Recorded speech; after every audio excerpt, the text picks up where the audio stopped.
I'd like to introduce our speaker, Dr. Daniel M. Ingram, who had a career as an emergency room physician and is now a meditation teacher and writer and a meditator himself. So I think most of us have read the review on Slate Star Codex, and it was really refreshing to see that somebody could answer some of the questions of meditation. I did it a little bit back when I did karate, Zen meditation, and always the question of, is this real? Talking very in everything is riddles. Fine, maybe that's how you have to do it, but does it work? Is it real? What is this going to result in? So I'm very pleased to see that Dr. Ingram takes that approach, and I'd like to hear more of that today. Today specifically, he's going to talk about ethically scaling brain hacking, cognitive social justice, and practical issues of soteriology. So Dr. Ingram, handing it over to you.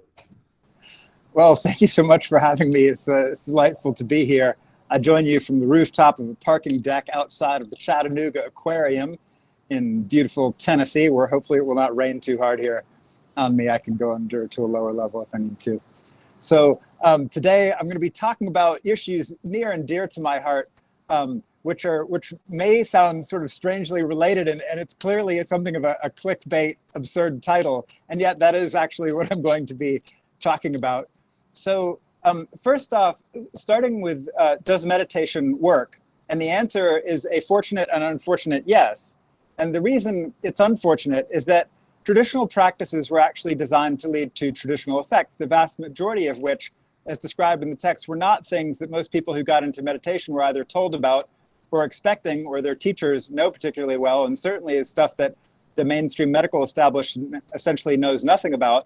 And it's the kind of stuff that in our current materialist culture, highly influenced by the German psychiatrists of the late 1800s and going into the early mid-1900s, as well as some American psychiatrists, essentially pathologized any of the stuff that meditation can lead to that's in any way interesting from my point of view, and gave doctors very, very few diagnostic codes to code this stuff. And so in terms of scaling brain hacking, so I'm just going to sort of tell you all the punchlines, and then we can go from there, and that may shorten what otherwise might have been a long talk. So the punchline basically is, cutting to the chase, is that if you're going to scale brain hacking and you have the notion that somehow upgrades in consciousness or perception or existential issues of identification or boundaries or compassion, or however it is you think spiritual progress is going to somehow cause some sort of salvation of you or the planet or somebody, the problem is that if that's going to scale, and we're going to teach that in schools and all of that kind of stuff, and it's going to be a mainstream thing, it would be nice if the mainstream medical and psychiatric world, which is the people you would refer your kids to if they started having this stuff, probably if you didn't know any better, or if people ran into this stuff not realizing what it could do, they might consult. They unfortunately are not. To say that they're not skilled in this is an understatement. They have only a few boxes to put you in if you show up conceptually and diagnostically, all of which are pathological. They have only a few treatments to give you, all of which are likely not the right option except in the most extreme cases, such as anxiolytics and atypical antipsychotics. They have no idea of anything of the underlying mechanisms of any of this stuff. They have essentially no language or description ability to describe any of this stuff, and they're likely to think you're hyper-religious, bipolar, schizophrenic, or something like that. And that's a problem when they're about to teach mindfulness to 1.2 million kids in New York City school systems, for example. So I'm helping to run something called the Emergent Phenomenology Research Consortium these days, and we were recently joined by a guy named Tim Wang. And Tim Wang is actually helping as part of this program, but he also knew from his meditation experience going on some retreats that this could lead to some super wild stuff. And he got in touch with me, and he's like, what in the hell world do we do about this? Can we tell parents about this before we teach their kids this stuff? That some small portion of them might, on relatively small doses, actually get into real energetic and existential and mood high and low territory and weird magical effects and stuff. And I'm like, ethically, you should probably tell parents that, but then you're toast, right? So the problem is, if you want to teach them something might actually be really useful from a practical point of view, for most, at the low levels, mindfulness is pretty straightforwardly useful. I think being able to pay attention to thoughts, I think is a neat, pretty quick, hack, like that gives you something useful in space around emotions. But the problem is, some portion of these kids are going to have weirdness, and even if it's only 1 in 10,000, when you're teaching 1.2 million kids, that's still a lot. And they're going to tell their parents, and they're going to tell their guidance counselors, and they're not the school nurses, and they're going to have no idea what to do. And so I'm actually facing the practical question of how in the world do you ethically scale brain hacking? How do you have a practical soteriology that involves consciousness upgrades, which we know can lead to some super weird effects as you're rewriting the code as the operating system is running? And how can you do that in a way that is socially just? Because essentially, through the materialist lens, we essentially decided to pathologize anybody who's actually doing this kind of stuff, anybody who's having psychedelic experiences, energetic experiences, mystical, magical, any of this kind of stuff that I find so interesting, and intentionally go on retreats to cultivate. But from a sort of a social justice point of view, we're a neglected area of society. If you said, we're not going to study sickle cell disease because we consider African Americans weird, like, everyone would scream and freak out and go like, well, what? Like, no, that doesn't make any sense. That is socially unjust. And yet, if you say as a medical specialty, which they have and they continue to say, despite the transpersonal kids knocking on their doors for about 120 years, utterly ineffectively, I might add, if these people said, well, yeah, these people are weird, and so we're not going to study the strange things that happen to them, like, you would say, well, that's the same logic, and that's the same screwed up social injustice. So I'm actually just going to stop there, because that's kind of the punchline. But there's a lot of issues that we could raise and discuss and explore based on all of that. I just want to throw in a shameless plug straight out of the gate. I'm working to help organize and find the funding for a charity called Emergence Benefactors, which is designed to support the work of the EPRC. And the EPRC is the Emergent Phenomenology Research Consortium that is working with kids like QRI, yay, QRI, and other cool kids trying to figure out how in the world we change this situation so that the mainstream popular world and pediatric world and neurological world and emergency psych world and emergency medicine world have some data-driven strategies and diagnostic options for people that lead to better outcomes that are well shown through good studies that have been done in a straightforward, ontologically agnostic sort of a way. So that's a shameless plug. If you have any interest in supporting us or talking to us about any of these projects, we would love to talk with you. Okay, that's enough of my shameless advertising for my charity, from which I make no money, by the way, so it's all going to help people. Anyway, also I should mention, I think we found the money for our operating costs. So all of our staff and people, I think we just found a kind anonymous donor who's willing to give us the $500,000 a year approximately it's going to cost to have people run this charity. So if you all give any money or whatever, that would all go to program, essentially. So that's really cool. Okay, enough of my shameless plugs. You have any thoughts, questions, anything? I really prefer question and answer and discussion to a talking head. So I tried to get this out of the way quickly and get the main points in. Yeah, let's open it up if that's all right. Okay, let's try that. Let's ask questions in the Q&A box, please. That's on the triangle, square, circle on the lower right. Then you click Q&A and you vote. And I try to pick the ones that get a lot of votes, also the ones that I like. Also, I try to give different people a chance. And later on, it's a kind service of you, because me on my phone, I don't have much of a screen to do that from. Okay, and also later on, I'll get a chance to talk face to face as well. Okay, so LSSUR asks, your book is focused on Vipassana. Do you have any thoughts on Zen?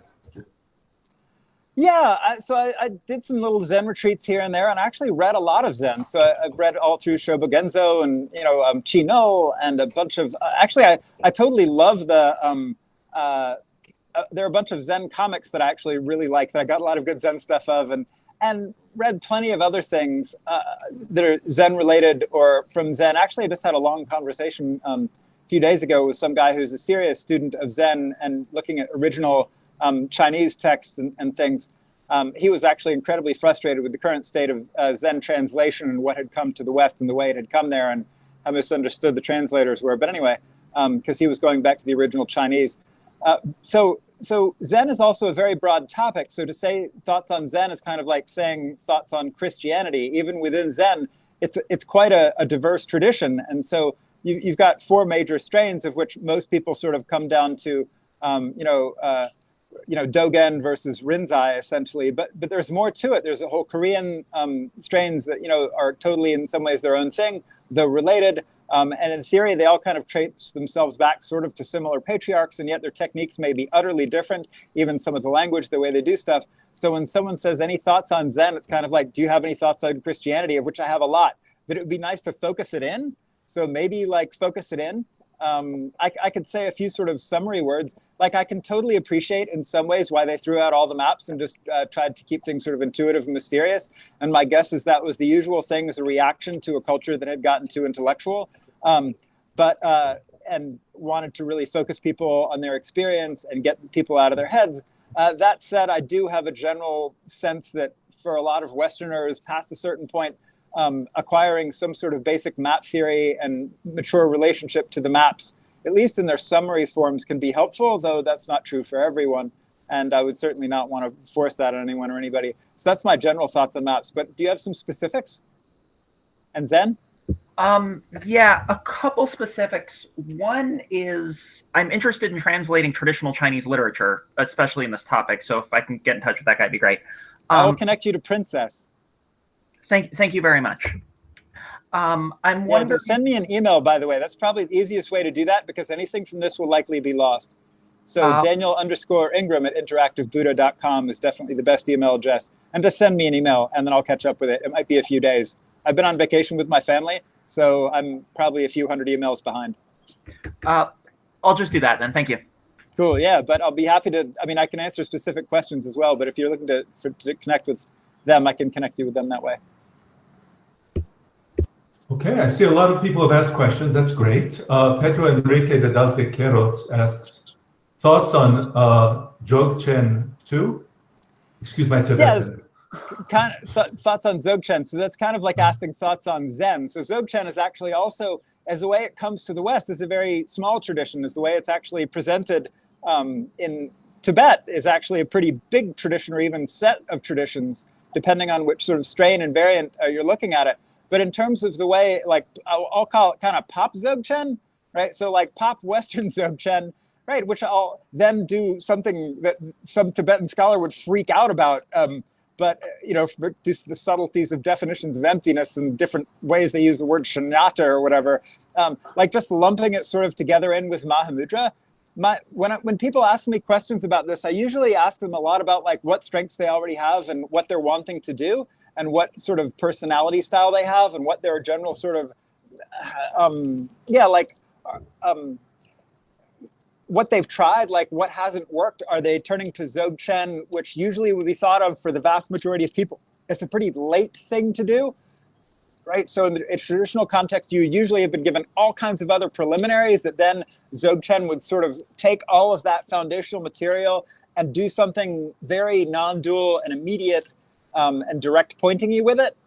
But the vast majority of Westerners who are getting Dzogchen, they're actually coming into it without anything like that base of wiring or foundational sense of techniques or conceptual frames or any of that stuff. So the vast majority of people that end up talking about this, it's either in two contexts. And context one is they just kind of like, it sounds neat and someone said it was the highest teaching. So even though they're kind of a beginner, they want to do it, which is like saying, well, I really want to do differential equations because it's the fundamental mathematics of the universe, but they haven't done algebra yet. Like, and I'm like, I love differential equations too, but maybe you should start with something that kind of builds towards that.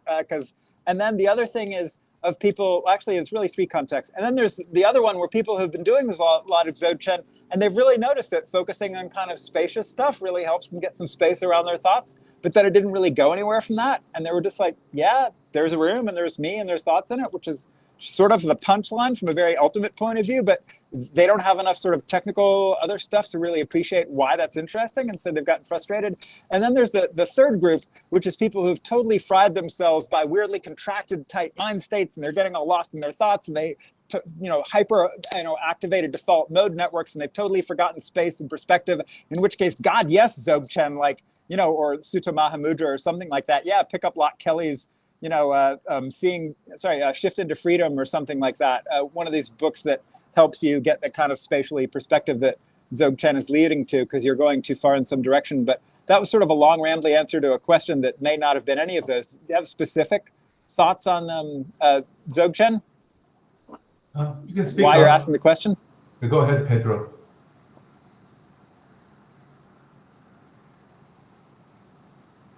It's also okay if you don't. One reason I'm reading them off is that people have different quality of connections. Right. But go ahead, Pedro. The thoughts were great, actually. I just wanted to hear what you thought about it. Cool. I mean, it's obviously a super profound tradition that is amazing, and in its original context would usually be given at the right time to super advanced students that could then do incredibly cool things with it, right? But in the Western context, usually nearly all of those qualifiers were not true. So, still cool. Hang out, spacious parking lot, clear sky, little thoughts happening somewhere. That's a good time. I guess can I speak, or should I pose the question? No, go ahead, Pedro. We try to divide up the time fairly, but it's okay. You can follow up. Okay, I think it's a short question. Because in my practice, like right now, I don't seem to be able to do like Vipassana-like practice, at least does that mean? the way. Yeah, I don't actually know, because. What do you mean by the word Vipassana? I guess focusing on small changing sensations. It could be big changing sensations as well as any changing sensations. Do you believe that, what sort of difficulties do you run into when you try to do that? I seem to be pulled toward focusing on like my chest and my stomach. That's usually part of the instructions. So what's the problem with that? I guess just knowing if my practice is correct. Well, correct is a really funny word because there's like a bazillion different opinions on what correct would be from a Vipassana point of view. But from my sort of what would be correct Vipassana point of view, Vipassana's essence has to do with the three characteristics. So if you notice anything unsatisfactory, which it sounds like you are, in the sense something's wrong with this and it's not working, that's unsatisfactoriness. Most people don't like that, but it shows up in practice and they're like, this can't be right. No, the feeling of not rightness is in fact what you're looking for and is right. And then there's no self, that you don't seem to be entirely in control of all the sensations coming in. You can't custom script them. You can't walk around in freewheeling hallucinations. You can't determine everything that your thoughts and mind and everything are doing. That's called no self, meaning to use the verses happening on its own. And then impermanence. So no sensation you can observe lasts for very long. And most people are like, oh my God, I couldn't stay with 2 breaths in a row. And then my mind was off somewhere. Yep, that's change. The breath was changing. The focus of your attention was changing. Your frustration with practice was arising. Your mind was doing whatever. Those are all changing things. So Vipassana is weirdly straightforward, but often like people will think, well, this is supposed to be like fun or something. And for a lot of people, it isn't. But, I find all that kind of fun, but most people don't. And so unless you have weird tastes, most people are not going to like Vipassana because it's disconcerting. And that's sort of its point. So, but that's a huge conversation, actually. And there's lots of different styles and strains and possible focuses and initial techniques and all that stuff. But in the end, it just comes down to 6 sense stores and 3 characteristics. Is that helpful? Yeah, that's encouraging. Cool. Thank you. Yeah. Darius Greenberg asks, what is the quickest killer app you would suggest to someone who is curious but not immediately convinced of the possibility of these activities? Try Vipassana, as in your book, Samadhi, or something completely different? Yeah, so killer app is a funny word, right? So like, what I suggest, Calm or Headspace or Bright Mind, Shinzen stuff or whatever, or countless and endless YouTube videos or, so killer is a funny thing because really what's going to work for one person is not necessarily going to work well for somebody else. And so the killer app, which I don't think anybody's made, is they would actually it would ask a lot of questions about you. And then it would actually build the tech to your, how you are, what you've tried and what it led to, what your primary sense store is, what your goals are, what kind of aesthetics you appreciate, what kind of language. Do you have a fascination with Japanese or Sanskrit or Native American or whatever? And they would figure out something more about you, because the killer thing would actually be very specific. Really, the best tech by far in this world is custom. Like, it's not off the rack. You know, you go to a 120 person meditation retreat and they just tell you all to do the exact same thing, and you just download an app and it's the same meditation for everyone. That's not killer. That's just sort of like, you know, mass manufactured. And there are some people, some of that stuff will work for, but the best is actually yet to be written. And it was something that I think that incorporated specifics of the person, because I spend a lot of time trying to figure out how to counterbalance stuff. And some people are just like so spacey that they can't focus. And some people are so tight and contracted that they've forgotten space. And some people are like so slack, they need to make more effort. And some people are so effortful, they're just freaking frying themselves, like, chill out, kids, and watch a funny cat video or something. Good God. You know, and so like, so really the killer app would be one that could identify something about you and actually pull it back towards the middle way, or if you want to get Buddhist about it, something like that. Something that's kind of back in the, you know, in sort of reasonable territory for making progress, and also would help normalize progress along the way. So it would actually check in with you and modify the instructions based on what you were doing. And I haven't really seen an app like that yet. I mean, Shinzen's been talking about it for years, but I haven't seen it. And Daraj is following up, and he's saying, well, he didn't really mean an app, although actually it was interesting to hear about too. But he's saying it's what's a first practice? In other words, what's something that people can try to check this out, to see if it works, to see if it's good for them? When you say it works, what are they trying to do? So like, the problem is there are also so many different goals. Like, so when one's definition of work, like, you know, what does works mean? Because my definition of works might be totally unlike someone else's. Like, if someone's like watching their, you know, body dissolve and be irritating, sputtering, out of control fragments, I would be like, hell yeah. But that's other people's like idea of hell, right? And so like, is that working? I don't know. Like, from another person's point of view, they'd be like, oh my God, I was like way nicer to my kids. And when they were like, you know, crying, I didn't get all angry inside, and that's working for them. And I totally understand why that's a reasonable definition of working. And so it also kind of depends on what do you mean, you know, because works is not straightforward. That's why, again, I think that the best tech is going to be custom tech, or tech that's suited to like who you are and what you want and what you're looking for. So to speak for Daraj, because he does not have a microphone, what's the first thing that somebody should try to be convinced that this is all real and it's that meditation thing is worthwhile? I could do a lot of things. 5-MeO? That was a terrible suggestion. No, that's illegal. Like, I just suggested something illegal. That was the wrong move. Like, no, but seriously, so again, people are going to be convinced by different things, right? And then real is a funny thing. Like, people don't, like, if you were doing this and you started having weird movements you couldn't control, like, you know, and you started shaking or having bizarre breathing patterns or arms flapping or weird neck head movements or whatever, I would think, well, God, you're getting to the third insight stage and maybe headed towards the fourth one. This is, of course, real. That should be convincing evidence. And you might just go, God, I'm having some weird movement disorder, and it's creating some sort of spastic thing in me. And like, how the hell is that working? Right. And so like, even then, like, I don't know, quite how to answer this question. If your, notion of working was, oh, I'm just going to calm down and be at ease because I'm all stressed out at work or whatever, and you start getting heavy, and energetic stuff, you'd be like, this isn't working. I'm getting all amped up. Well, yeah, that's what happens during one of the stages for some people when this works, quote unquote. And so again, like, it's a serious problem. Go ahead. So can we talk about this for just a little bit, because you're talking about the weird arm movements or neck movements, and just like you said, for some people that feels like working, for other people it feels like super weird. So how do you connect this? Let's say this is happening to you. You're basically saying this is a good thing. If this is like insight, stay with it, stick with it, don't resist it? Or is it like a weird trauma response or whatever? I'm just really curious, because to me, like, that kind of stuff is very disconcerting to some level. Like, it's okay, it's great, it's cool, but the average person would be freaked out. Yeah. And if you can, so that if you can kind of give guidance, okay, let's say that does happen to you, what do you do then?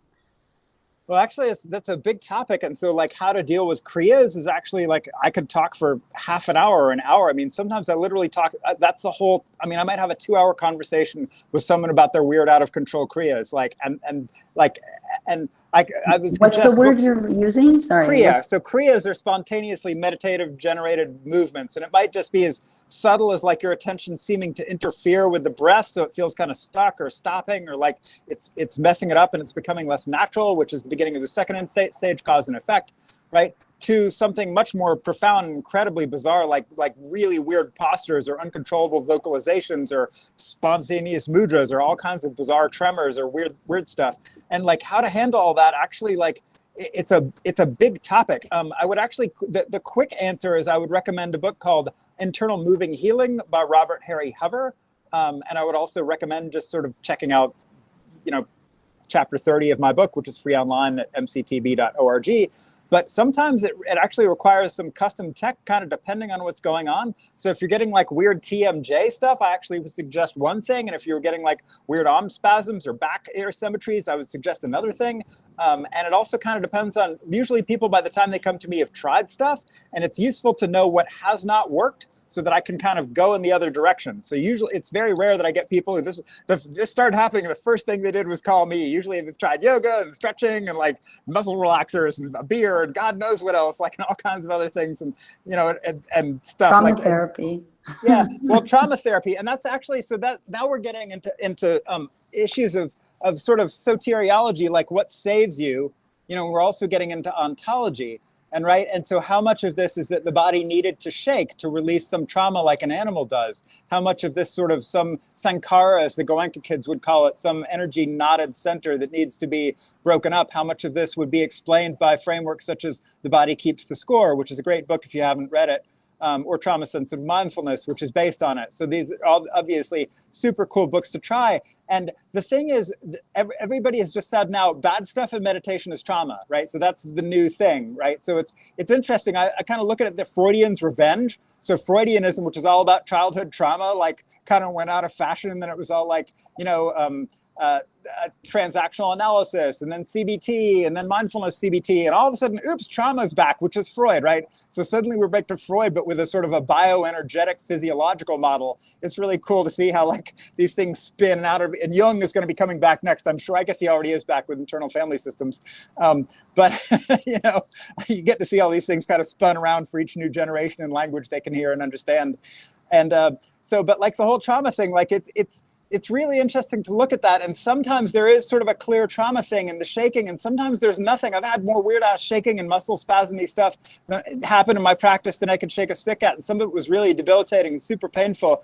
And some of it, like, I could never tie it to any obvious traumatic thing. And like one of them I could super tie to a surgery I had, in my left groin when I was 3.5 years old. And like, okay, that one, like, yes, I'm getting weird memories and points and stuff from that. Like, it's like, it had that sort of trauma EPTSD thing. And I was like, okay, for that one, I totally get why trauma. But for most of mine, like, there's been no obvious story or message or, thing that released or suddenly changed my pattern of relationships. It was just weird ass movement stuff that then broke up eventually, and so like, I think the trauma explanation is pretty cool and important. I think it's going to be an important part of the mix, definitely for certain issues where you can kind of find something. And I guess some of it's going to be too early childhood to really know. But I think the trauma thing is fascinating, and actually doing more research on what part that explanation plays in the grand mix, and practically what other kind of explanations might also be a part of that mix, I think is going to be really interesting stuff. Did you have more to say about that? Me personally? Yeah. I mean, I could. I don't know how, I don't want to hog the conversation line, but, I appreciated you sharing your kind of early trauma coming in through meditation. I think, while you're naming some books, some of which I've read and generally like think very highly of, I would add like the whole somatic experiencing, like Peter Levine type thing. Oh yeah, of course. And then like, I guess my question is like, at what point do you say, okay, like I'm done with the trauma stuff.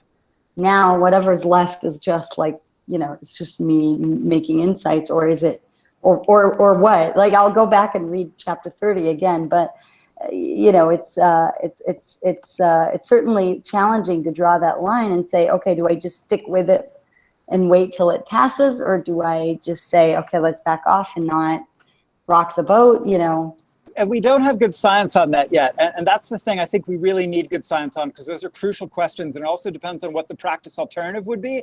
Like, so if you're working in sort of a somatic experiencing kind of a mode, or like doing stuff that's kind of in the middle. So like Internal Moving Healing by Robert Harry Hover is a really interesting book, which he's one of the other guys who was trained by Uba Kin. But Goenka kind of like iced him out of the organization and kind of took the thing over. So you've probably never heard of him unless you're a serious Goenka head or Uba Kin head. But that book is really interesting. And it actually talks about it looks like trauma-sensitive mindfulness. I mean, the sort of ways of like approaching in on the edges to see like how you react to that, of like sort of trauma knots and body locations. It's very skillful, I think, actually. And it's talking about trauma without putting it through such a heavy sort of theoretical trauma lens. And but it's still it's kind of like you can see how they got a lot of those techniques from people like him.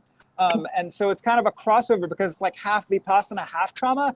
And we don't really know. There have not been, obviously, what I would dream of as a scientist is the big longitudinal outcome studies where you do like, hey, we're just going to take 100 people and 33 of them are going to do, we're going to do this balls to the wall insight. We're going to take experiences apart and screw the psychology. And a bunch of them, we're just going to do a ton of trauma processing and like trauma release exercises and whatever else you want to do, breathing and sprinting and whatever, pick your favorite trauma stuff. And then we're going to take 33 of them, we're going to do like something in the middle where we're kind of going to do both together and maybe alternating sessions and maybe some ideas like that, following their own tuition about how to move between those two and just see what happens and follow these people and like see what we get. Actually, that would be way too small a study. You'd probably need bigger numbers than that. But if anybody has the money for that kind of research, by the way, as a shameless plug for the charity, we are literally trying to do that kind of research because, again, we don't know. All of us who have opinions on this stuff are just guessing because there are no long-term large trials on this stuff. And so if you actually want science to determine these critical questions of how in the world we do this safely and ethically and based on good data, please give us tens of millions of dollars. Thanks. I said it. Okay, good. Yes. Or hundreds. We would take hundreds because it's going to take that. Anyway, sorry. Shameless plug. Go ahead.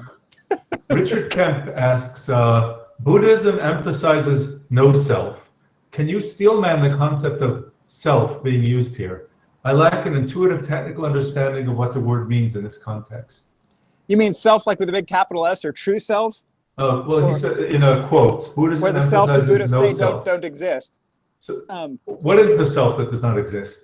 Yeah, the self that does not exist. Okay, so the self that does not exist is basically, most people have the notion, sort of at a core processing level, that some of these sensations in this 3D holodeck that is happening, we theorize, in a meat brain somewhere, if you believe standard scientific materialistic explanations, which are not unreasonable from at least that point of view. If you believe, all of these sensations are created in a brain somewhere. However, it really seems that some of these sensations truly are the head or the brain or the observer.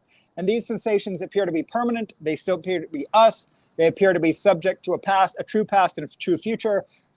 They seem to have the sense of agency, that they're in control, that somehow they stand outside of ordinary causality. And some of these sensate qualities, these intentions, these thoughts, some of them, but not all of them, selectively seem to have this quality that they are a true agent, a true doer, a true beer, in the sense of something that continues unaltered in time, that is the same when I was born as I am now at 52, is the same Daniel, basically, that kind of logic. And something deeply and fundamentally and perceptually believes this, that some of these sensations are controlling other sensations. It's kind of like saying some of these pixels on the monitor are controlling other pixels on the monitor, right? I mean, that's the illusion that, like, if you're playing a video game, it can give you, but functionally, that's not actually true. And so, in the same kind of way, our sensate reality initially gives us the sense that some of these patterns and sensations, usually somewhere around here, really are a true, stable, continuous doing entity that stands outside of causality and is not just the natural unfolding of the three-dimensional luminous universe. And so that's sort of the sense of the self. However, when we then contrast with such as Vedantic notions of self, they then are pointing to a fascinating mix, depending on the Vedantis or even the Tibetan, because half of the Tibetans fell into this sort of Vedanta influence thing, that true self is actually something like a stable, untouchable, luminous, divine all-ground. And I just mixed up a bunch of people's stuff and lumped them all into one, and someone who's really more, nuanced in the various schools of mind and everything would probably hate what I just did. But that's the essence of it, that there really is somehow in this something that is stable, and somehow the self is simultaneously a mix of all of this, and yet it's a stable, unchanging, luminous consciousness, and yet it's divine consciousness, and yet it's God, and yet it kind of isn't everything, but it's sort of everything. And so it really depends on your Vedantist and the kind of mood they were in that day, how they actually explained it. Was that helpful? Yeah, it was. Thank you. I actually think you steel manned it too well. Like, now you've given such a good explanation of it. How does one deny that under the perspective of no self? I don't think there's any denying it, which is why I prefer that terminology. But now I've showed my ontological preferences. But experientially just happened to work out super well for me. Sort of again and again and again, looking at my experience through that sort of lens of all these are just intentions that happen causally, you know, like physics and chemistry always told me they did. And all of these are just mental impressions that happen and just the natural mental echo, but there aren't actually a true knowledge of it. And then all these things are just aware of themselves where they are. These fingers are aware of themselves here. That concrete is kind of aware of itself here as much as anything is, you know, whatever. That just happened to work out and practically did something that I'm incredibly thankful happened to my brain, regardless of how you want to describe it. It just happened to be like very, from a sort of a QRI point of view, Vedanically helpful. So like in terms of like a valence upgrade, it's not like things became more pleasant, but some kind of pain that was there from constantly trying to figure out which stable thing I was in the face of an endlessly changing, causally happening universe. It turns out that process of trying to constantly like have all this brain power dedicated to finding the stable point in change and finding the controller in something that seems totally out of control is a pain in the ass. And it's like a mind virus that once you get rid of it, it's like, oh my God, that is so much better. And it's get rid of it through very straightforward, non-weird assumptions, like pay attention to experience, notice that intentions happen on their own, notice that mental impressions happen on their own slightly after the thing they were pretending to be the knowledge of, you know, and then like notice all sensations are just aware of themselves where they are and poof, you're good to go. If you can just do that well enough. It's not that that's easy for most people. A few it is, but still it's straightforward and doable. And it just happens to feel a hell of a lot better. Like existentially, paradigmatically, perceptually, this is just vastly better. Great, thank you very much. Yeah. Are these kind of good answers? Am I taking about the right amount of time, hitting at the right level of depth or complexity? Am I doing all right here? It's my first time at one of these meetups. It's okay? I think it's good. You're keeping it moving with answers are short enough, and yet on the other hand, you're giving us answers that are interesting and long enough. So I think that's going well. Please interrupt if at any point I start going off the rails in one direction or another. Yeah, it's going well. And I'm also glad that people are asking questions, good questions. Cool. Ilya Pashkovsky asks, what unusual eyes open effect or jhanas have you achieved? How long to achieve them? And are these reproducible in your daily life? When you say open eye jhanic effects, this is a complicated question. It could mean just the sense of bliss when my eyes happen to be open, or it could be like actually seeing like, you know, symbols glowing in the air in front of me. And which do you mean? I think it's one or the other. It was it goes like this: what unusual eyes open effects, or jhanas, or jhanas. Unusual eyes open stuff. Good God, where do I even begin?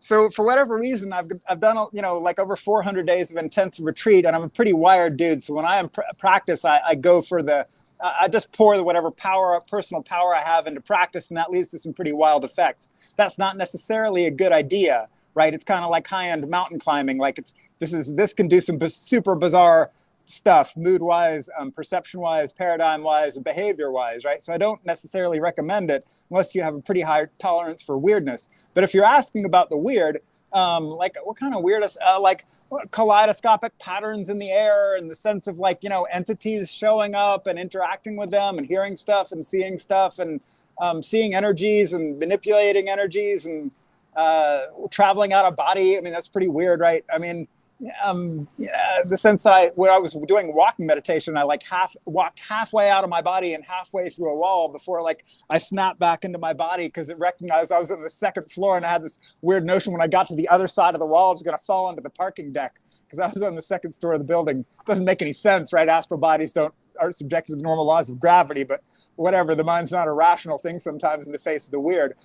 Drawing symbols in the air, like handing somebody else a chi ball that I had conjured that they could see, but they couldn't conjure their own, so I just handed them mine, and they were like, okay, cool, thanks. I mean, weird stuff like that, and but then so what? I mean, it's very interesting. Like, I think if people are interested in weird jhanic effects, sort of the strange stuff, I think it's one of the what we call roads to power, like something that might get you into this. If you're fascinated by the bizarre and the magical and the interesting, it's doable. Like, just get your concentration really high, and really high means the level at which that stuff starts happening, essentially, by definition, right? It's kind of how they define it in the old text. If you're getting to the weirdness, you have strong concentration. If you're not, you kind of don't. I don't mean to so and if that calls to you, usually along the way, you will, by getting your consciousness to the point where you have that kind of power, most people are transformed in some way. That doesn't mean it's always a good transformation, right? Because there's weird stuff in the world of magic. There's temptations and traps and stuff. But if you're a decent person with decent ethics and your head kind of hopefully screwed on straight and not too much of a neurotic power complex, then that's a fun way to go. And if that calls to you, and the story of some wired dude who just happened to be super into that stuff for a while and still kind of is, because when I go on retreats, I still kind of do stuff like that. Hopefully that inspires you. But really, the punchline is that questing for magic, a lot of people will, the level of mental power you need for magic often will get you some wisdom along the way. That's not always true. But if you're also inclined to wisdom and you start to see the benefit of wisdom, of like fundamental insights, the kind of power that can do that kind of weirdness is also the kind of power that if you turn it to insight, the three characteristics and dissolving the sense of a center point as a stable whatever thing, it's the kind of power that can do that usually with relative ease.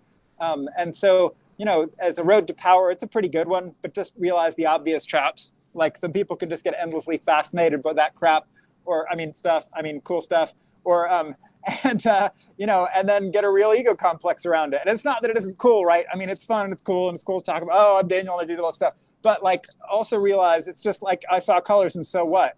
Like, from another point of view, There are cheaper ways and quicker ways to do that. Ido Arad asks, can you give some concrete examples of pathological experiences which might result from ordinary mindfulness practice that the current medical and psychological establishment isn't equipped to deal with? Yeah, so I'll just begin. I'm going to begin in order and go through a quick list of jnanas and the things I super think the medical industry should know about them. So I'm going to start with jnana 3, because that's a 3 characteristic stage where stuff really starts to go off the rails. That's the stage of weird kriyas, odd mental tensions, temporomandibular joint pain, spasmodic torticollis or wry neck, where your neck's like spasmed like this, weird rhomboid and trapezius spasms, other like strange dystonias and weird like psoas muscle spasms and all kinds of junk that can get diagnosed with all kinds of crazy things, treated with all kinds of imaging and drugs and opiates and, all kinds of stuff. They put these on benzos, which are addictive and cause all kinds of problems, intolerance. So that's the first thing I wish they knew something about. The second thing I wish they knew something about is the arising and passing away stage. And for most people, this is not that crazy, but for some it really is. And I know people who on whisper doses of meditation or even no meditation got into this stuff. My sister wasn't a meditator at all, and just walking down the streets of New York one day, her consciousness just friggin' exploded. And then she was like a super vegan and all kinds of excited about all this stuff anyway. So it had all these powerful effects for her. If she had been stupid enough to tell some mainstream doctor, God knows what they would have done to her. Me at 14, like when my consciousness exploded and I was traveling out of my body and having bizarro, energetic, weird, vibratory, crazy stuff happen, like as a 14 or 15-year-old, thank God I didn't tell a pediatrician, because God knows what they would have done, what kind of imaging or carbamazepine or anti-seizure meds, or God knows what they would have done to me. And so like, it would be really nice if they knew about the weird highs and powerful energetic and magic and perceptual stuff and grandiosity and not sleeping and insomnia and all the sort of weird shaking and buzzing sensations and lights and all the stuff that can happen in the arising and passing away. The weird disillusiony stuff that I wish they knew about was like people just walking along their sense of body dissolving through the floor, like, the strange stuff, like they go down an elevator and they stop and it feels like they're still dissolving through the floor of the elevator. This can be disconcerting for muggles, right? They're not expecting these kinds of weird experiences. And if they tell a doctor, God knows what they might do, right? Or like the sort of bizarre terror and stuff that can come after the A&P, or if you check out Willoughby Britton stuff, right? She went on this retreat and it was like, oh, nice, they're supposed to know about this stuff. And she came back with like terror that like freaked her out and wrecked her life for like 3 years and had to like build herself back up based on like colors that were safe, like with no help or guidance at all from like senior insight teachers, which is just ridiculous from my point of view. Is she thought so as well. Like, she's a friend of mine and we agree on this. Like, so it'd be cool if like doctors knew what the dark night stages were and the weird existential strange terror out of nowhere and sudden anxiety and bizarre stuff and grief and like sense of like wanting to kill yourself. Like, I've had friends kill themselves from this stuff, and it's usually on the higher dose. So to be fair, it's usually after retreats and stuff, right? But But still, the problem is there are some people, and it's a non-zero number of people that even on whisper doses of meditation or no meditation formally at all can get into this territory. And so low dose mindfulness is definitely one of the things that can happen. Is it common? No, but does it definitely happen? Yes. And there's a cool Sam Harris interview with Willoughby Britton and Jared Lindahl, both cool people. And they talk about like getting all these like, calm and headspace refugees that were doing like 20 minutes of practice a day about, calm down and find your breath. And all of a sudden they were in crazy energetic and dark nighty territory, like, or the magical stuff, and like have labels and categories for this that is something other than just you're crazy. And we have to do all kinds of imaging, like, hey, a little bit of like, and I've been talking to people about this stuff for so long. I've talked to literally thousands of people about this weirdness that it's easy for me now, but they don't have that kind of training. But there needs to be someone in the medical industry that owns this. The problem is to do that kind of science is actually going to take a super long time. I think it's going to take 20 or 30 years. I think it's going to take a few hundred researchers. I think it's going to cost a few $100 million before we actually have boards, board specialties own the stuff and good, WHO, ICD 10 and 11 diagnostic billing codes. And we've changed the DSM and we've written this stuff in there. So they have some functional, clinical, ontologically neutral, practical, kind of checklisty sort of some, muggle clinician can do this and not totally suck at it kind of thing. But that's what I'm working on. Like, that's actually the big project I'm working on now. Did that help answer your question? Sorry if that was kind of a long rant. This is kind of a pet topic of mine that I'm super passionate about. Thank you for asking it.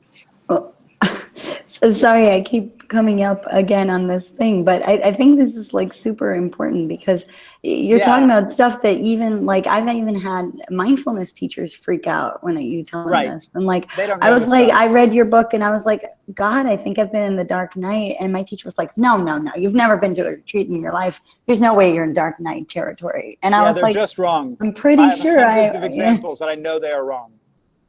Yeah, thank you. And I think like, I think this is like super important because like you said, I mean, it's good. Even if you do get any serious doctors and scientists, which I think Willoughby Britton and like David Trelawney, I'm gonna get his name wrong, but I think they're making like huge progress in this direction and like getting the mainstream medical world to even look in this direction for a moment. But it's extremely out of the comfort zone of mainstream science. And like, as a scientist, I know that like this is not the average scientist will go like, oh, you're full of it, like you're just total like magic-y stuff. You have no idea what you're talking about.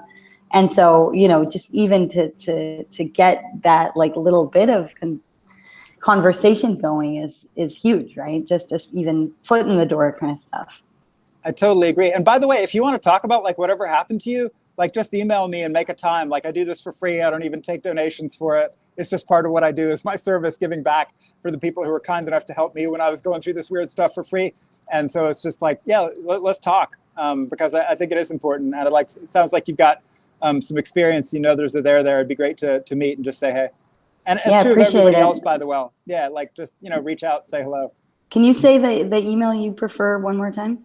Yeah, Daniel, for this stuff, Daniel_Ingram at interactivebuddha.com, which I think is kind of funny. Buddha.com is just hilarious. But it was an address that was given to me like 20 years ago by some friends who thought it was like a funny joke. Anyway, but I still use it. Thanks. Thanks a lot. Yeah, you're welcome. Okay, so just 1 second. Bashir Kayali asks, who should not meditate and why? Yeah, so we don't know the answer to that question. And it also depends on what you mean by meditate. Like, does that mean shouldn't pay attention? Shouldn't notice their breath? Shouldn't notice thoughts as thoughts? Shouldn't try to calm themselves down? So I'm not even sure I know what that means. Like, but so that's the low end answer to that question, because like that is kind of what a lot of basic meditation is based on, right? Who shouldn't follow relaxation instructions from some yin yoga, YouTube video or tape or whatever. People don't listen to tapes anymore. I'm showing my age. Whatever, or like, what does that mean? But like, we usually, when people say this, they're talking about sort of the high end, and then the high end is even not straightforward, right? So a lot of people are saying, oh, if you have a serious trauma history, or if you've like, you've got a history of psychosis or bipolar, you shouldn't go on intensive retreats. And it was fascinating. Like, I have a bunch of friends who have been diagnosed with all kinds of terrible things along the way and had all kinds of super traumatic lives. who have like thought, meditation saved them. It was just totally awesome for them. And I know other people who were relatively sane who went on meditation retreats and totally flipped their cookies, and it didn't go so well. And it's like not a perfect correlation, right? And so like, and everybody thinks, oh, if you lost it on meditation, it's got to be previous trauma, or you had an underlying psych condition or family. No, like I know for certain that is not true. And so like the Icarus Project for a while was a forum. It's now all into social justice and stuff. But for a while, it was a bunch of people with like bipolar and schizophrenia diagnoses talking about like whether or not they should meditate and how to meditate, and should you or should you not do visualizations, which might be more likely increase hallucinations, or does like learning to, hallucinate intentionally give you a more sort of metacognitive perspective on the hallucinations that then you can control them, and like the whole voice hearers thing, like where they say, no, actually my voices are really cool and I've learned to relate to them in skillful ways, and like, and other people are saying, no, you should never do mantras, and like, this is another thing. This is one of these, this is part of the EPRC roadmap, is actually to study that. So we have no good data on this. Everybody who's giving their opinion is based on expert opinion and their own biases and stuff and what they've happened to have seen. I have seen so much that I'm certain I do not know the answer to the question, and I'm certain that there is no good science on the question. And this, I know that the science has to be done, and I think it's really important to do it, because I do not think we have a good sense of what the actual predisposing factors are. And like, I think it's actually going to be something, actually the Freudians, revenge of the Freudians, something like ego strength in the classic Freudian sense, where in the face of challenging things, you can be okay. I actually think that's going to be the #1 predictive criteria of whether or not people should do intensive practice. Like in the face of like heavy pain or heavy sorrow or heavy grief or heavy anger, you can be a reasonable person. Like, I actually think the sort of grit or panache or something, I don't know how to operationalize that, but actually that's my personal prediction, but I don't know that that's true, and I'm not quite sure the best way to get at that. But did that help answer your question? Was that? Anyway, if anybody wants the science done on that, please give us the money and we'd be happy to do it. And or if you're a scientist who would like to take part in that kind of research, please let us know and we'd be happy to talk with you. Again, shameless plug for the EPRC. Can we get the link to EPRC. link to the charity and stuff like that? THEEPRC.org, theeprc.org, and ebenefactors.org. That's ebenefactors.org. As well as, yeah. So thanks. Look us up. We're happy to talk to you. Yeah, hello. If I may interrupt, I wanted you to go back over the final point. I have loved a lot of what you said, but you said something particularly concrete and particularly relevant. You said you predict that the most useful criterion is going to be something like, in past experiences of pain, have you kept your composure? Does that sound about right? Something like that, yeah, because I know people in the face of relatively, what I would think of as not that weird meditation experiences, totally freak out, and other people in the face of like holy Christ, and they're just like, no, I can handle this. I had worse. And it's weird, like working in as an ER doctor, like, there was this huge gap. Like, homeless people, when they broke bones, were usually totally chill about it, and like worried well engineers, like they could like, have chipped a toenail, and they're like freaking out. Is this ever gonna heal, doctor? Like, what?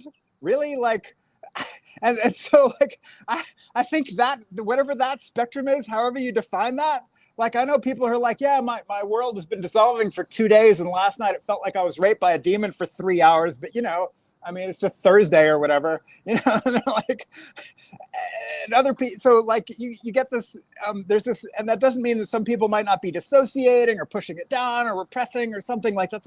It's a nuanced topic that actually requires some unpacking. I'm not just, this is complicated stuff here when you start getting to that deep level. I don't mean to make light of something that can be challenging, and it's important. It actually requires a more nuanced presentation of it than I'm giving it here, but it's still something of that quality I think is actually going to be important.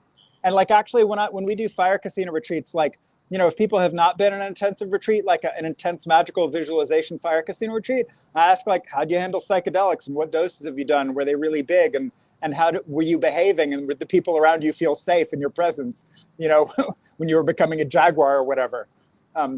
So those are the kinds of questions that I want to know, like, that give a sense of, like, can you handle like experience and not do something unfortunately reactive in the face of it, right? Because I mean, like, I went through my medical training having all kinds of bizarro experiences, and I just kept my mouth shut and kept doing good care, right?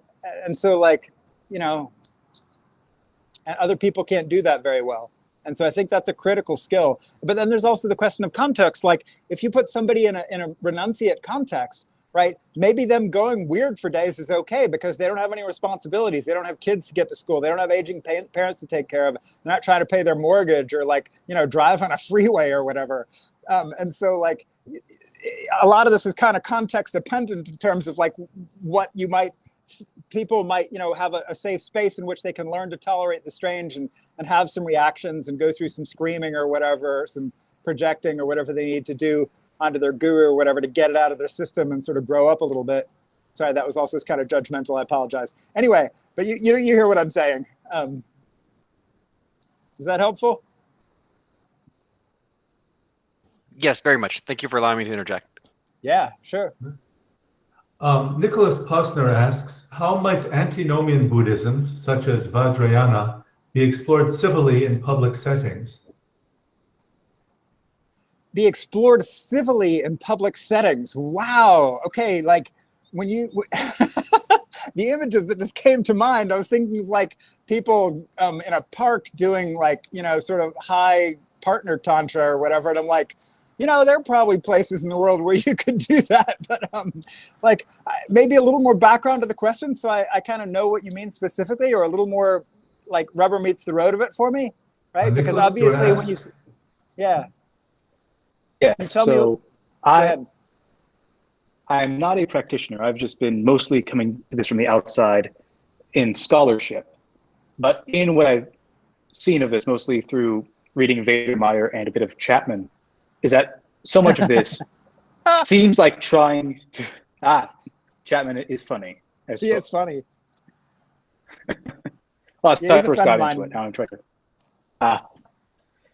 and it just sounds like trying to bring this up would be like stepping on a landmine in a lot of scenarios, especially in Buddhist groups for which the ideas of Tantra would be very threatening to the idea of what Buddhism is.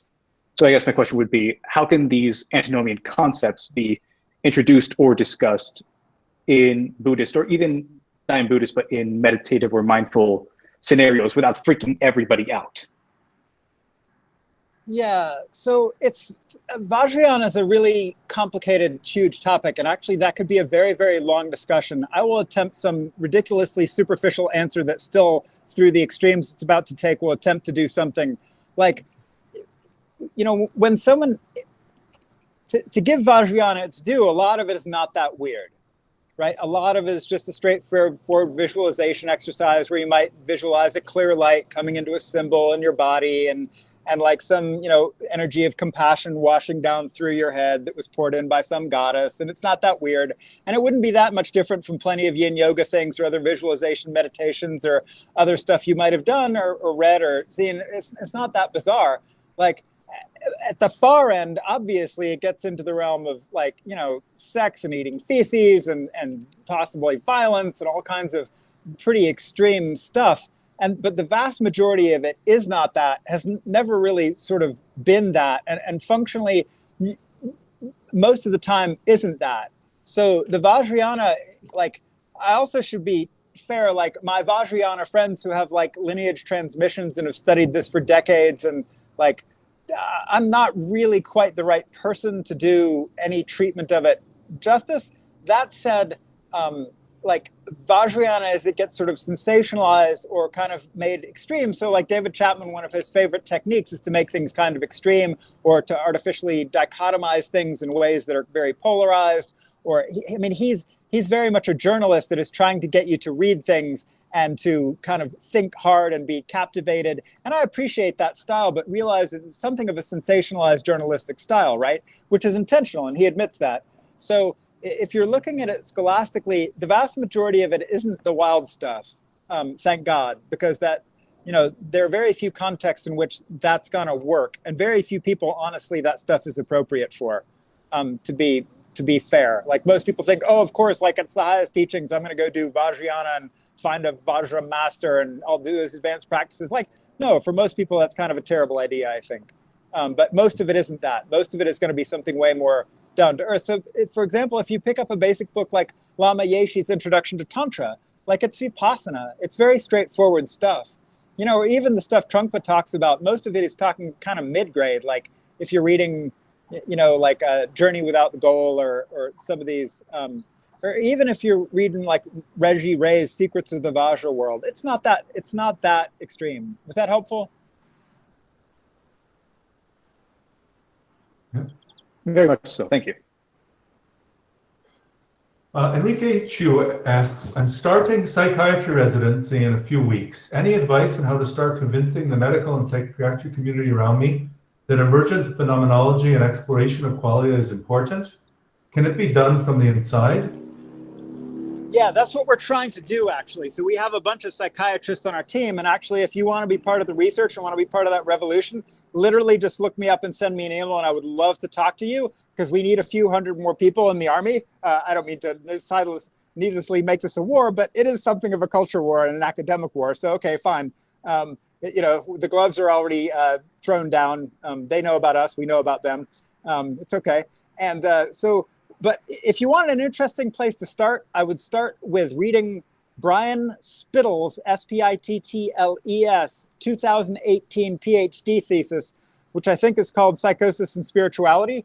And so just read that. Yes, it's 390 or 400 pages or whatever. Read it anyway. And it will give you an insider's understanding of the history of how we got our definitions of psychosis. And he basically takes every single criteria and with a high degree of technical skill shreds them to sputtering fragments. And then what you're left with is practical functionality and spiritual frameworks. And then that then is work that then desperately needs to be built on. But I would highly recommend starting by reading that. And then that will refer you to a lot of the previous people who have attempted this work and like what they tried to do. And it'll also give you a sense of like what blocked them and kind of why they failed.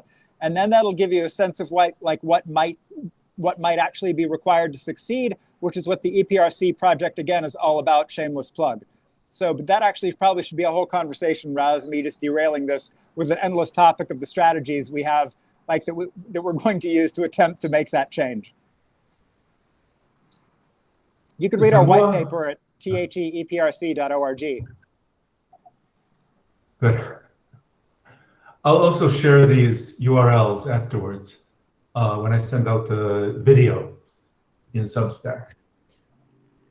Zamua Nasrawat asks, I am inexperienced and poorly read. This appears to be something that requires a significant time commitment. How big a part of my life should meditation be? How much should one forego, if anything, in favor of meditation research and meditation proper? God, that would actually be a huge, that sounds like a very long personal private discussion. So if you want to have the discussion, I'd be happy to have with you, because I don't know how to make that recommendation for an individual person. Everybody's goals are so different. Their level of talent is so different, that what drives them is so different. The sort of machinery they've been given to work with is so different. Their circumstances, resources, and just even ability to travel or level of health or energy, issues of diet or sleep or traditions they find interesting or not, or aesthetics, or, like, will they tolerate, like heavy religious overlay to get to their insight, or do they need something super secular and really intellectual? Or they're going to need somebody who's really hand-holdy and will like really be your friend, or someone who's just going to help you with points of technique and really not answer any of your esoteric questions. Like, it's a huge topic, like trying to figure out, like, for someone who's starting out, it's not straightforward. So maybe easy to just talk to you, but just that at least gives you a sense of how complicated the issues are to try to get this right.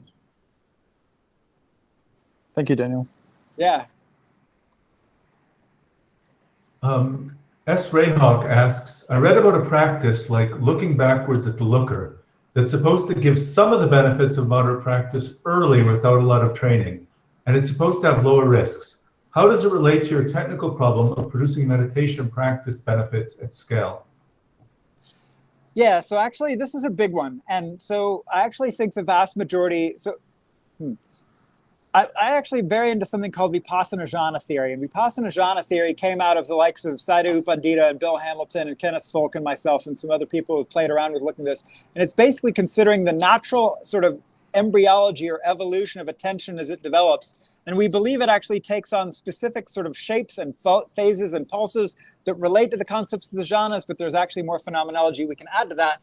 And in the third one, it's basically where you turn it around kind of back around this way, because the first and second Vipassana jhanas are like effortful looking at an object, and then effortless looking at an object and it's showing itself. And then the center going blind in the third Vipassana jhana, and attention naturally coming around to the back, where if people are not looking for that and try to force it into like the center being clear again and the, it all behaving like it's supposed to and staying, their insight staying over there and not dissolving this side, then if they try to force it that way, that usually goes really badly. But if they can then actually use that to turn around back on the observer and use the natural attention shape of the third Vipassana jhana, which is sort of the dark night, then by actually turning it this way, they can get a totally different set of effects. And it usually works a lot better. So I actually spend a lot of time talking to people about this. But usually I think there's a temporal sequence and a phase of practice where actually that tweak makes the most sense. And so I actually don't think it's so straightforward, because I actually think for the early, most people are going to do better with the straightforward techniques of object. And then once it gets to like cross the A and P, and then all of a sudden, like it naturally is going to go there anyway. Now, the question is, can you do that beforehand? And I think most people don't find enough kind of at the center without getting lost in thought. So I actually think for a reasonable number of people, actually kind of the grounding or counting or breath or candle flame or whatever techniques are actually probably a little functionally easier without getting kind of lost, because a lot of people turn the attention back way. That's how they turn their attention when they fall asleep, or that's how they turn their attention when they're kind of tuning out the world and like going into their internal world and activating the default mode network. But I actually think waking up in the face of the default mode network and doing some of that work where you are actually tuning it back is super useful and skillful. And just like Dzogchen, it's one of these things where it's taking kind of a higher, like Dzogchen basically takes the fourth Vipassana jhana and uses it as object, whereas those kind of turn it around backwards techniques are basically taking the third Vipassana jhana and using it as object. And for some people, that's totally where they are and absolutely appropriate. But for some others, if they don't have the kind of foundational stuff that kind of built the natural embryology to be in that place, maybe not as helpful, but you can try it and see. In terms of risk reduction, we literally do not know. Everybody these days, like I'm totally sick of all the traditions saying, we are the safest, we are the best, we are the fastest. And again, the analogy I use all the time for this, if you see my other stuff, is mixed martial arts. So in mixed martial arts, all the traditions came into the ring thinking, oh, jujitsu is the best. No, kung fu is the best. No, karate is the best. No, Muay Thai is the best. Yeah, no, mixed martial arts is the best. And in the face of a mixed martial artist who knows a range of techniques rather than a single style with equivalent strength, weight, and level of training, they're going to kill you. Right? Mixed martial arts is just the best, period. Like there's nothing that beats it. The experiment has been done in countless YouTube videos, as we can see. And in the same way, I think for the meditation world where everyone's saying, oh, this is the safest and fastest and best. Yeah, prove it.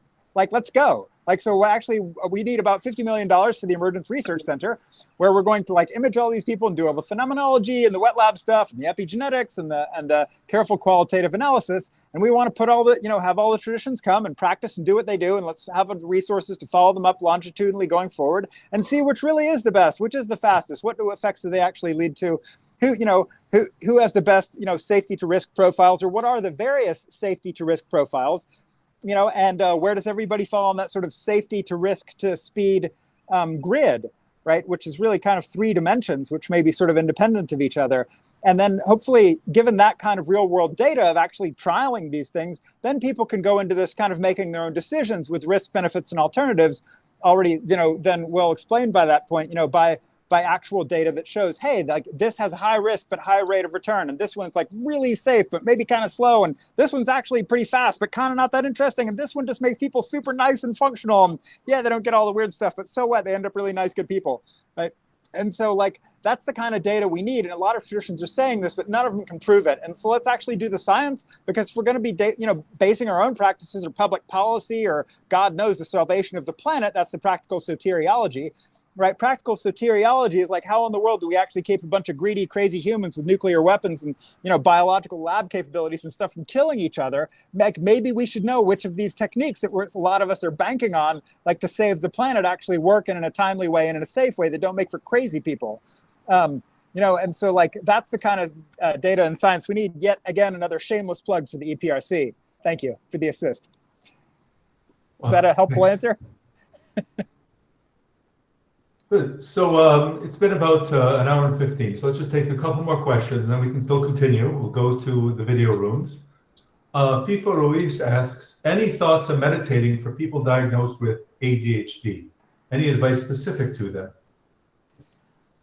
Yes. So the first thing is ADHD is probably actually a range. So when I talk to people who say, "Oh, I have ADHD," like there's actually a range of like what that actually means. This is not a homogeneous entity. It's not like all these people are exactly the same.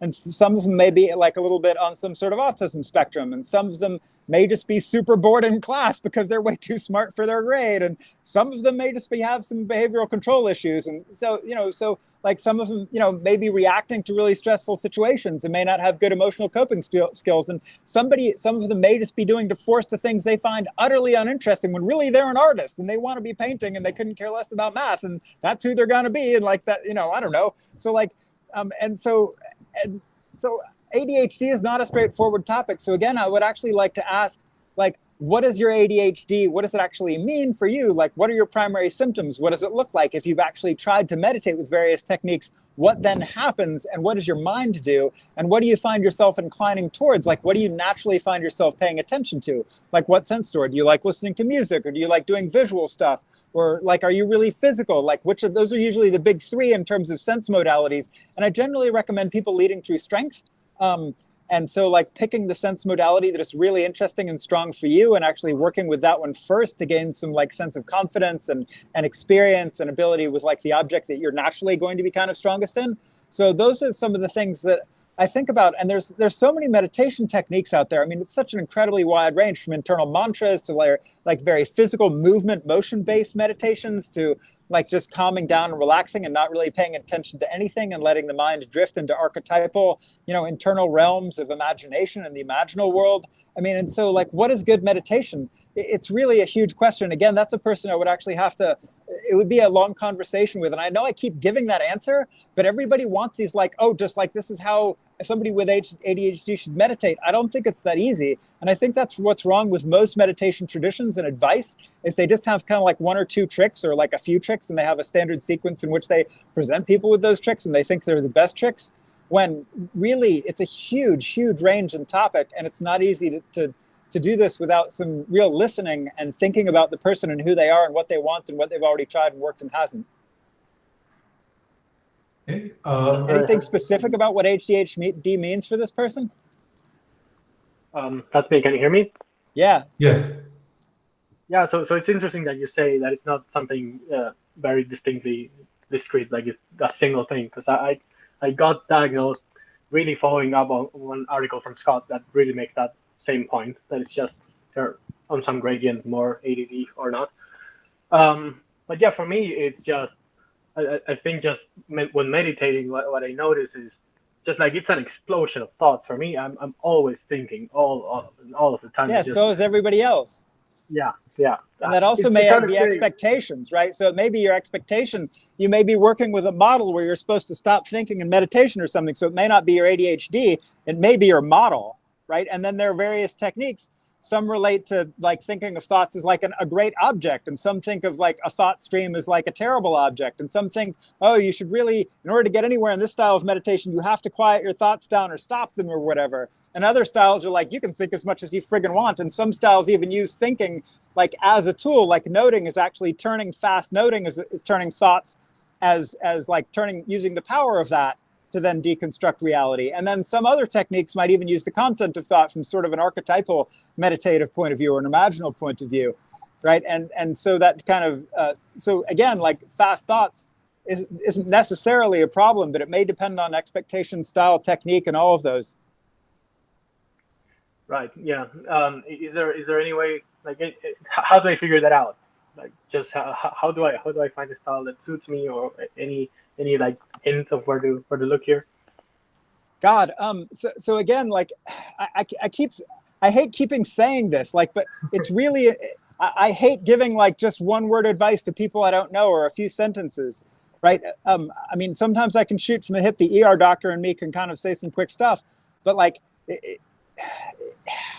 I don't like doing that, because I don't think it's actually that responsible. Like, you know, if you're going to take care of a patient, you should have taken a good history and physical and actually like checked them out and like seen how they are. Like in the same kind of way, if you really want specific meditation advice for you rather than general advice, like we should just have a conversation. And I know I keep saying that, but just look me up. I talk to people. So yeah, because I mean, Yeah, I'll take you up on that. I don't know if you're like, are you actually offering? Because if so, yeah, definitely. Am I what? Are you really offering, or is it me? No, this is a real true offer. I really do this. I talk to like 5, 10 people a week, sometimes 15 for free. It's just part of what I do. And I've been doing that for years. And I don't take any donations for it. I just do it. People were kind enough to help me. I like helping other people. I pay it forward.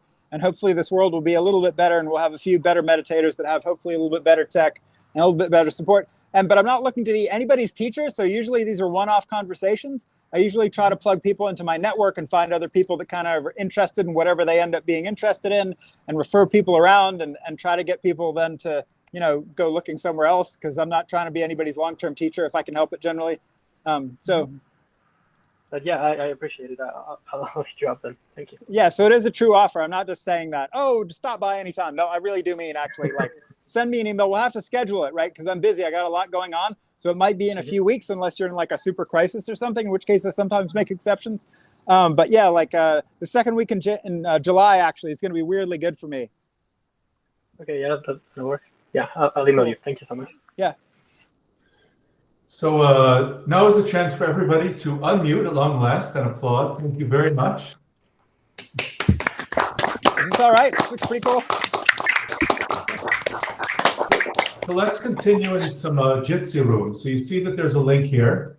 Those are 4 rooms, and you're encouraged to move around just like at a conference, where after the lecture, you're in the hallway, you're in different rooms. All the best parties end up in the kitchen. Sometimes people congregate, they end up showing up in the same room. Sometimes people split up. Please head over to that link and choose a room. I will stay at this Google Meet for a few minutes in case people have technical problems, but then I will shut it down because it's getting late for me. So let's head on over, out the door to the Jitsi room. Thank you very much, Daniel. Bye.